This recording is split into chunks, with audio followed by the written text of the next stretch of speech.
Hello everyone, thank you for subscribing to my channel True Tell Tales. Today I have an artist par excellence, that is par excellent. Her name is Nandita Puri.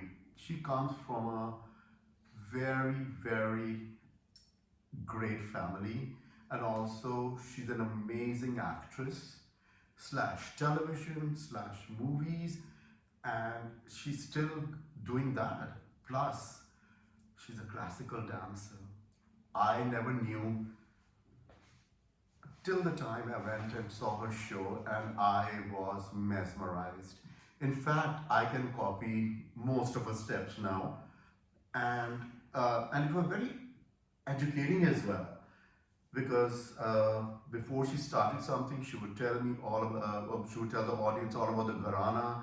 She would tell about what's happening. So it became like a real story, and I enjoyed watching it. Over to Nandita Puri slash the Noah. Namaskar. Namaskar. First, I have to thank Ram for interviewing me and saying all these wonderful things. Now, am I supposed to say something about myself? Yes, I would really. If where were you born, and what about your mother, who's a great artist? Your sister is a great artist. So, if you can just give us a brief introduction about how it all started. Okay, so we are Punjabis, and my father was Mr. T.N. Puri. Unfortunately, he's no more, but he was a corporate person. He was in Burmashire, he was a commercial director. And my mother was also from a very illustrious family. Her father was in the army. He was the commander-in-chief of the Indian Army, General S.M. Srinivesh. So as children, we spent a lot of time with my grandparents from my mother's side. So we saw this wonderful army life, and since he was the chief and my grandmother was the first lady, we traveled with them a lot. They stayed with us a lot, and it was a great influence on us because my grandmother was very particular how to bring up children, so we were very disciplined, and we did a lot of work in the house. We helped out. We weren't spoiled, but we had a great childhood. And then, interestingly enough, my mother had a wonderful voice. So she used to learn music from Master Ji Gharate The, that sort of thing. But after she got married, my father turned around and told her that why don't you learn music from a good ustad? That would really enhance your personality, your Own your music. talent. Yeah. Yes. So she had the great fortune of learning from Ustad Munawwar Ali Khan in Calcutta, and he is the son of the most illustrious legend, Ustad Bade Ghulam Ali Khan of the Patiala Gharana. So because of her move into this cultural classical world, I think that must have influenced me. But she tells me that as a child, I used to love to dance when I heard music. Music.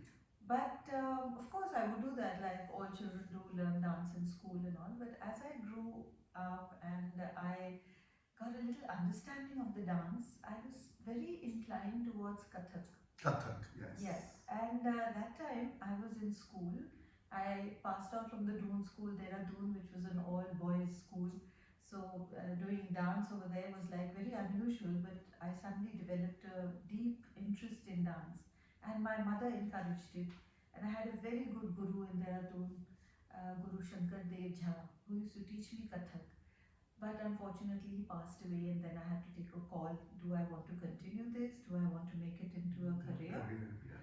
And I wanted to. So my parents supported me, and my mother's guru gave the suggestion that I should go to Roshan Kumari, who is one of the legends of classical dance Kathak. She is Padma Shri Dr. Roshan Kumari, and she resides in Bombay. So I went to her, and all the way from Dehradun. So the rest of the family got very excited. They said, no, no, you can't send her to Bombay. She's very young, and the city is a bad city. But it was the best thing that happened to me. So, in a way, I think your father believed in the emancipation of women because after marriage, he encouraged her mother during those times to hone her art, like, because he could see that talent in her, And as a result, like how the way the mother also encouraged it, and so that kind of really shaped you into a wonderful artist. Well, certainly it gave me the right direction. You see, my father was in the corporate line. I studied in London for some years, then I came to Delhi public school, then I went to Doon school. So it was a very different cultural orientation. When my mother and I got into the classical dance field and the music field, it was an entirely different orientation. Oh wow, excellent. And so the only thing that I would say is that you adapted to dancing like a fish to water. Yeah. Yes. And did you, whenever you danced and everything, did you feel that you were in bliss? You know, it's very strange. I was quite modern coming from I studied in a boys' school. My father was the administrator there for a short while, so we studied there. But when I came into dance, I had this whole sense of homecoming. You know, I felt that this was my You space. belonged, yes. Yes. Yeah. Not only while dancing, but even if I would go and watch a performance and see somebody else dancing, I just felt this tremendous connect. I felt at home, I felt at ease. So I was very happy to be part of this world, this cultural world of ours, which is very rooted to the Indian culture. Culture, yes. And so from there, how did it transition into television and movies? Was it just like came and fell in your lap? And how did all I that? think Yeah. it fell in my lap. Actually, what happened was there is a wonderful director in Bombay. His name is Mr. Vinay Dhumale. He came up with this idea that he wants to do a show on television, a serial, in which he wants to capture the essence of Indian culture. So he was looking around to see who are the artists whom he can, put together. Put together, yes. So he took me on as an actor in that serial, but I've got dance background, so I could participate in whatever he was, trying to project. So that's my entry into the serial world, where I started doing a little acting, but I was comfortable because I was a dancer and I was portraying a dancer. And you'd always face the audience as well. Yes, I had some experience in performing. It was still new for me, but what really helped also was I suddenly started getting offers to come and choreograph Oh. for small, dance programs like Holi function, Diwali function in a serial. So I would go and choreograph, and so I suddenly entered this other world of television. And I started acting, I started doing little choreography, and it became my second profession. And I'm very grateful for that because as a dancer and as a new dancer, if you got invited for any show, the payments were not really very great. And when you have a dance program, you're not just alone, you're with your whole team of musicians. So it's a little bit expensive. But when I got this profession, Yes. I was getting paid, which I was able to pay for all the shows that I had to attend. Attend, yes. So they sort of complemented each other and it worked very well for me. See, she went back to the roots and she did what she did. And as a result, it led her to different things, television and also choreography, which I didn't know about. And how did you feel facing the camera, the industry? Do you still feel that you belong there, or you would just say that you're comfortable being a classical dancer? I am happiest being a classical dancer. I just love my profession. I love my dance, and I feel very happy when I'm able to participate in festivals. But as far as acting is concerned, I was lucky to be given roles which were very close to my personality, being myself. Yeah. I played mother roles, very positive roles, and I didn't have to really act as such. It came naturally. Yeah, the role was such that you could emote that way. And I had a wonderful time in the film industry, in the television industry, met great people and worked with very good directors. So I'm still connected to everybody. It's just that now I live in Chandigarh and it's not so convenient to keep rushing back and forth to Bombay. But I still do a couple of films because in a film you can do some work for about 10 days and then come back. Come back, yes. Yeah. So you have best of both the worlds. I so have had best of both. both the worlds, yes. And having parallel careers, it can be difficult, but I think a person with her calm and composure can handle it. And looking ahead, is there I an have to tell you something very interesting. Yes, please. When I was in the film industry, when I was doing my television serials, everybody knew I was a dancer. So when I had to sign a contract, I would request them that, you know, if I have a show or a program or if I have to travel, then I need this concession. And they were very happy to say yes to it. So in one or two serials, you know, there was a crucial time and they needed me there and I had a show also.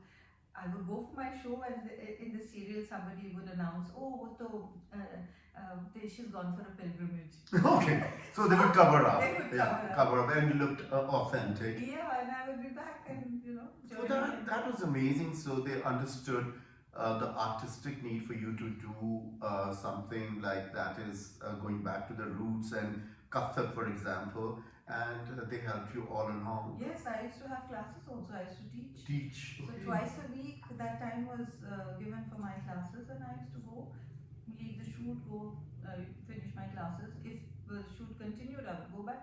Otherwise, my classes were off. Oh yeah. So she's also taught. Remember, the list keeps getting bigger. The other thing I want to know is, so looking back, you would give the credit to your gurus who honed your talent, and also the inner strength because I've seen you perform, and you can. How do you manage to perform for like it was almost an hour and a half? So is it a regular practice that makes you do that? You know, absolutely. When you come to classical dance, you need solid practice, and that practice you do in your formative years. So I still practice every alternate day. It's like if you're an athlete or you know you need to run and you need to exercise, you have to keep yourself fit. So most definitely the credit of course goes first to my parents who encouraged me, supported me. Absolutely. Yeah. Then it goes to my guru. I just got lucky. I've learned. She's a legend. Roshan Kumari is a legend. And she does this particular gharana which is very, very forceful. It's called Veer Ras Pradhan. That means it's full of strength. So do we expect a dance school coming soon for some of the girls who would love to know the traditional Kathak?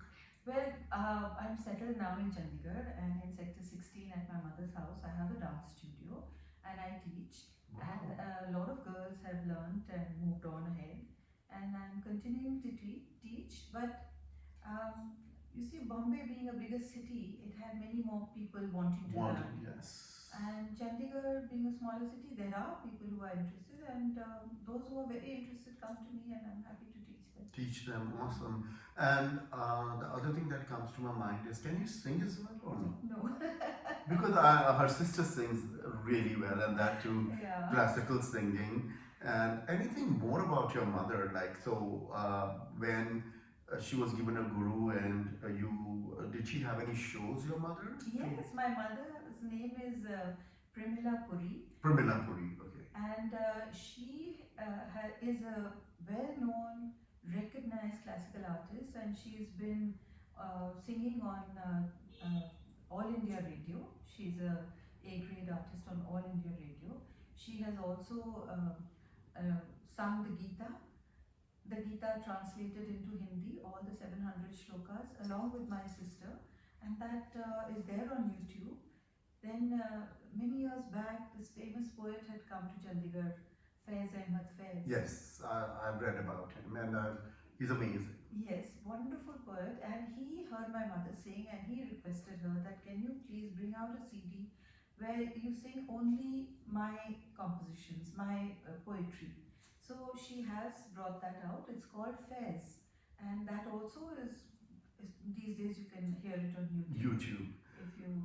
So you got everything from your mother, the cultural, the heritage, knowledge, but somehow, oh, you sound very sweet, but you didn't get that the singing thing, right? No, but you see, in classical dance, you have I have rhythm in me, and we also have to Yes, recite rhythmic our bowls. vocals. So it's almost like singing, but it's not quite. But there is a beautiful way of reciting Can poetry, you which give an example, please? Just a bit of anything like that you can think of that you're comfortable with, any dance recital, what you've spoken along, because it goes very. Yes. well, dance is a universal language. There's a lot you can say without the spoken word. But if you add the spoken word to the abhinaya, that is the expressional part, that it becomes more beautiful. Like, for example, poets can say a lot in a simple line, and that can be expressed also very well. So, there is a very beautiful poem, but it's on Krishna, and it's a little long, but I'll just show you, I'll just recite Yes, four please. lines. Yes. So, and I'll show you a little hand movement. So, it is Ek Gori Gwaliniya, one young girl, Dati bechin chali jaat. She was selling curd and she was walking down the path. पहुंची जब यशोदा द्वार. When she reached Yashoda's house, देखियो नंद को Kumar. She saw Krishna. मुरली धरे बार बार. सुध बुध खो बैठी तब. एक टकू देखन लागी. ठगी ठगी ठिठकी ठिठकी. इत से उठ चली जात. ददी बेचन भूल गई. कहने लगी अपने मुख. कोई लो, शाम लो, कोई लो. There we go, wonderful. And I think there we got your mother, your Guruji's, and also your acting came into display for the audience, and so sweet of her to do this at like this. The other thing I really want to know is, how did you end up marrying my amazing brother, handsome actor, Captain Dancer? That's quite a point. It was very romantic, I think. Well, actually, yes. I don't know. I think it's destiny. I just believe in it so completely. I was saying no to every rishta that came. Even I didn't end up, wanting to marry anybody either. I was very happy with my dance career. I thought I'm complete with it. And then, much later in life, I met him here in Chandigarh. It was, meant to be. And it was very strange. Now, he had also been to Doon school, but we never met in school. But somehow that connect, we were able to speak to each other very comfortably and connect on that level of, we both went to the same school. And he is a very temperamentally, a very nice, happy, easygoing person. And that sort of like struck me, I said, no ego, no rough edges, and a thorough gentleman. Yes, absolutely. And somehow, he is so different from me. He is like very flamboyant. Flamboyant, yes. And I'm very Indian, and he's very Western looking. Yes, and you're known for your ethnicities. A lot of people, always say, look at her, she's so graceful, like so charming. and because I think that's you. Yeah, because after I became a dancer, I think it happened like that. I was just so rooted to our culture, and I'm so happy. I mean, I love everything about our Indian culture, the way the women dress, the way they are so graceful, and we have these gorgeous temples, and it's amazing. It's too amazing. So I'm very rooted to that. When I met Dan, he attended one of my dance performances, and I think it was a first for him because at that time, he was from Doon school, nobody went for Indian cultural programs. But when he met me, he was so happy to know that, I'm a dancer, and he was so encouraging. So I think we just clicked. By God's grace. Grace, yes. And then it was like quick marriage, right? Yeah. I believe he got you here and done. And and the best part I like about them is they complement each other. They have such good words to say about each other, and they bring out the best in each other. So looking back, Nandita, do you have any regret in your life?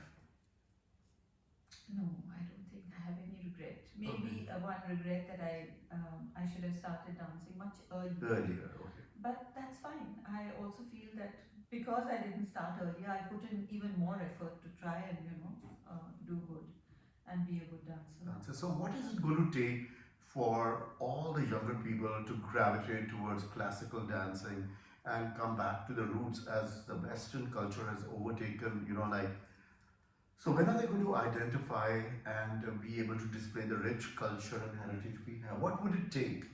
Actually, I personally think that our Indian culture is so strong. Whether it's music, whether Music, it's yes, dance, whether it's even our mythology, whatever it is.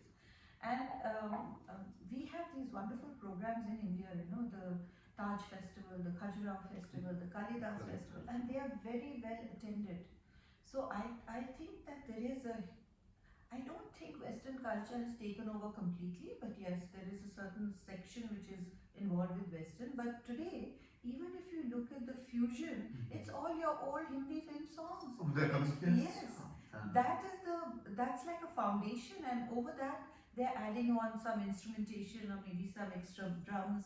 But it's still that rooted culture of ours that is coming through. True, yes. And believe it or not, when I went to watch your shows, there is pin drop silence, and then I really felt so in tune with my culture, and I feel there is so much more to explore. And she being an accomplished dancer, the being an accomplished dancer and also being a part of other artists, has it ever affected you if a certain artist, the you don't match with each other? How would you handle that? No, you see, the thing is, we have so many classical dance forms. We've got Bharatnatyam, we've got Bharatanatyam, yes. Odissi, Kathakali, Kuchipudi, Kathak. So the thing is, everybody has something beautiful in what they're doing. And I have a couple of dancers whom I've done jugalbandis with. We've danced together. Together, yes. So we've all sort of enhanced each other's performance, shown the differences, and shown the harmony. So I've always felt happy because change is, difference is also very nice. It's beautiful in itself. And apart from being a great actress, a great accomplished dancer, and also a great housewife, and also the list goes on and on. What is a day like you, like an everyday day? Well, over here in Chandigarh, I'm very relaxed. I'm very well looked after. So mornings, of course, are nice and comfortable. We sit out, have our tea, and enjoy the company of our little dogs, and chat, and just discuss what we're going to be doing. And usually, I go for a practice session. I go to my studio. Sometimes I practice here. Then, of course, we have lunch. We enjoy the beautiful gardens in Gardens, Chandigarh, Chandigarh, yes. and we meet up with our friends. But I have to say that my husband is a very big time party animal. He loves meeting his friends. He does.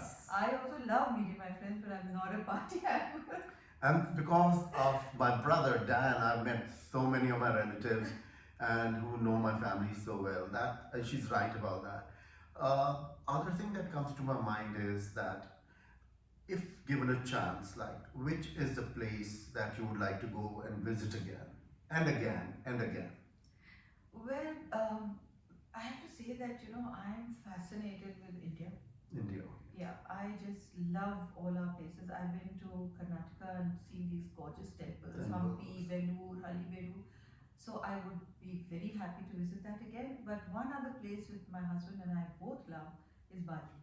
Bali, yes. Because Bali is also very culturally inclined, and it's sort of very, a lot of the ancestors of people who living in Bali came from Odisha. Odisha. So you'll find the sculpture, the clothes, the meditation and yes, the a rituals. lot of it is Yes. very in harmony with India. No, I know because my brother-in-law was recently in Bali and he told me how people come from all over the world to even meditate there. Yes. So, would it be a desire of yours to perform in front of a temple or inside a temple? Has it ever happened and will it happen? In India or? In India. Well, a temple like Khajuraho or. Yes. So, Goa has also started a festival. I didn't know that. Yes, the Madgaon festival, and there's a beautiful temple there, so we've performed there. I've performed at Khajuraho twice. Then we've got this Kalidas festival, and we've got the Taj festival. they're all historical monuments, and you dance around that. Around that. Yeah. See, Even in Bombay, there's some beautiful temples, and there are lots of cultural programs happening at temples, and I've participated in most of them. So down the lane, how many shows have you done till now? Like, I mean, with your classical Kathak, how many shows, if you can just give a rough idea, 70, 100 or? I must have done at least more than that. More than that, More than wonderful. And apart from movies, how many movies would you have done? I have not done too many movies, but yes, I was lucky enough to do 3, 4 good movies. I did one movie called Mumkin. Mumkin, yes. That was with Bipasha Basu and John Ibrahim. And what was wonderful is, you see, in these movies, the character artists are all from television. So all of my colleagues and all, we all come together and we do these movies as parents to the hero and heroine. So it's good fun. It's a good reconnect. Yes. And what about television? Did you find the hours a bit long, and did it take out a lot out of you, or you were, because you've done a lot of serials, Yes, so television, yes. Yeah, the thing is that, I don't know, maybe we've lived a life in such a manner that hard work is like part of life, part of your life. So yes, our shooting schedule used to be like you had to start at 7 in the morning, and sometimes most often you'd be coming back at 12 at night, and then the next day again the schedule is at 7 in the morning. Wow. So it was very taxing. There was no time, like it's not that now it's 1 o'clock you have lunch. It was never like that. If the scene finished, you had lunch. If it didn't, you continued. But we were having such a good time doing something creative and being together. You see, serials used to go on for years, 1 year, 2 years, the same serial. So all the people who were working, and became a family. Yes, it became like a family. So it was a pleasure to work, not a problem. So one thing I want to know is, like, if a young girl who gets interested in, say, Kathak, for example, how should she go about? Would you be accessible to her, or what is the easiest thing for the young girls and maybe even young boys to get into classical dancing? Would it be, where do they go? So the thing is that today, personally, I feel there are not too many who want to put in that kind of discipline. See, classical dance is discipline. That means you do the same thing for maybe 3 years, and then a lot of people today don't have that staying power or the patience. Yes. But the few girls who do, and they've done well, and they've learned from me, are today independent dancers. And they're doing very well. Very well. You need discipline and you need patience. And dedication goes along with it, yeah. And so before a performance, do you always have that performance anxiety? Oh my gosh, I'm going to forget this. Yes. I mean, it's of course, gotten way better. Now it's like, okay, I can just do it. But how would you handle that, like initially when you have that performance anxiety? No, that anxiety never goes away. Never goes away. My guru used to tell me it's a good thing because it keeps you alert. Keeps you on your toes. Yes. But there is, you see, the classical dance is so technical also. Very technical.